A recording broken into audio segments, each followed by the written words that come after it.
En 1919 tuvo lugar un fenómeno que cambiaría para siempre la historia de la física. Ese año, Eddington organizó una expedición a la Isla Príncipe para demostrar por primera vez las teorías de Einstein, en concreto, la teoría de la relatividad general que había publicado 4 años antes. Su idea era poder aprovechar la sombra de la Luna durante un eclipse de Sol para poder observar las estrellas que estaban al otro lado de nuestra estrella y de esa manera estudiar la trayectoria de sus rayos de luz. Si la teoría de Einstein era correcta, esa luz se curvaría debido a la masa del Sol y entonces la posición de las estrellas aparecería ligerísimamente desplazada en el cielo de acuerdo con las ecuaciones del bigotudo alemán. Y fue precisamente eso lo que sucedió. Delante de los telescopios de aquellos astrónomos pudieron ver por primera vez cómo el espacio-tiempo se curvaba.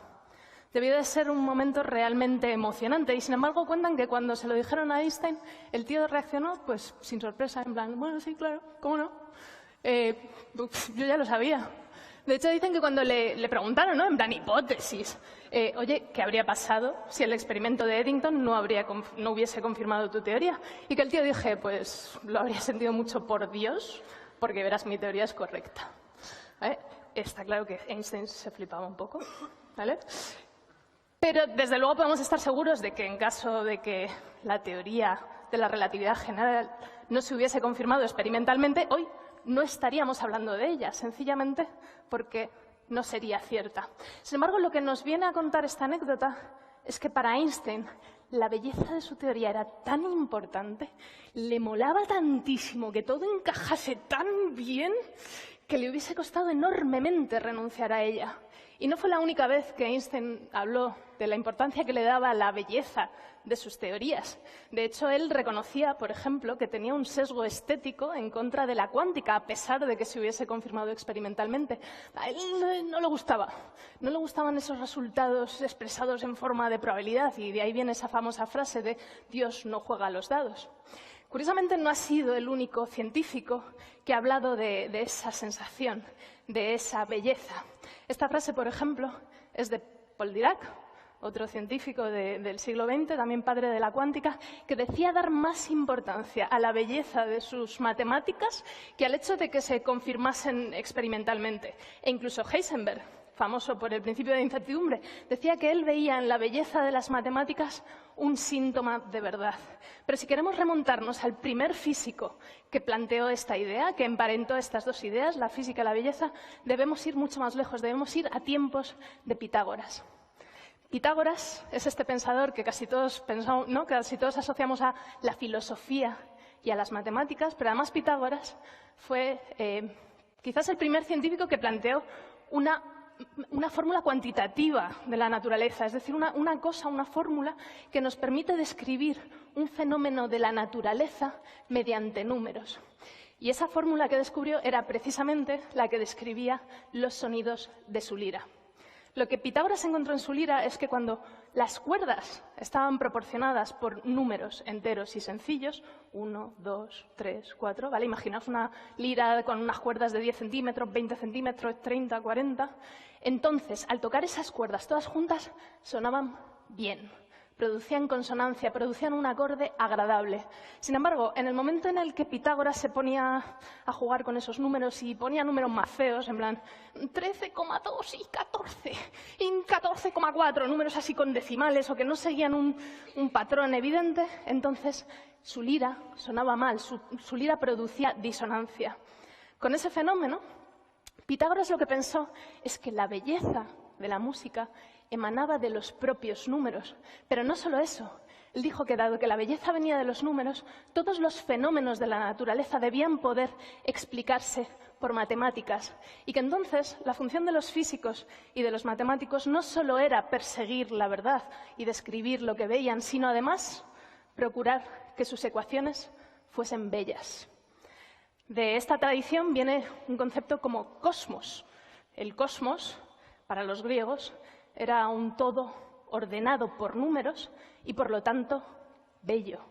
De ahí viene nuestra palabra, la palabra cosmética, ¿no? Que todos asociamos a los potingues que nos ponemos por la cara.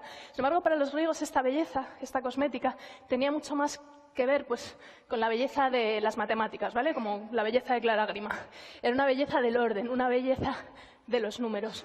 Y los griegos nos legaron también esta tradición que emparentaba, por un lado, la física con la música, ¿vale? Las matemáticas con la música.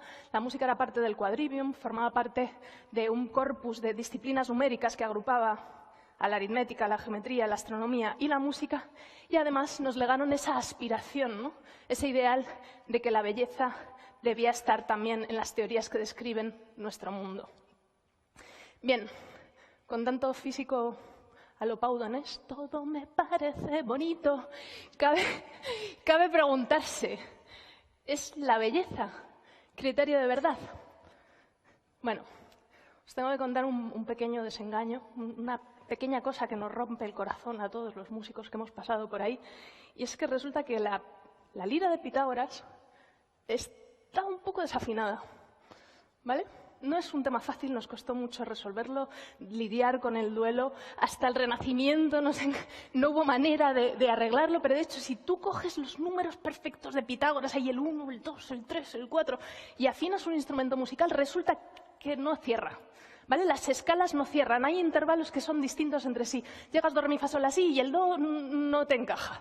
Entonces, a partir de ese momento, en el Renacimiento, nos volvimos más experimentales también con la música y empezamos a arreglar un poco aquello. Y, de hecho, hoy la afinación que usamos, que es la afinación temperada, pues es mucho más simétrica, en otros sentidos, mucho más bella, en otros sentidos, pero no encaja con el ideal matemático que tanto le gustó a Pitágoras.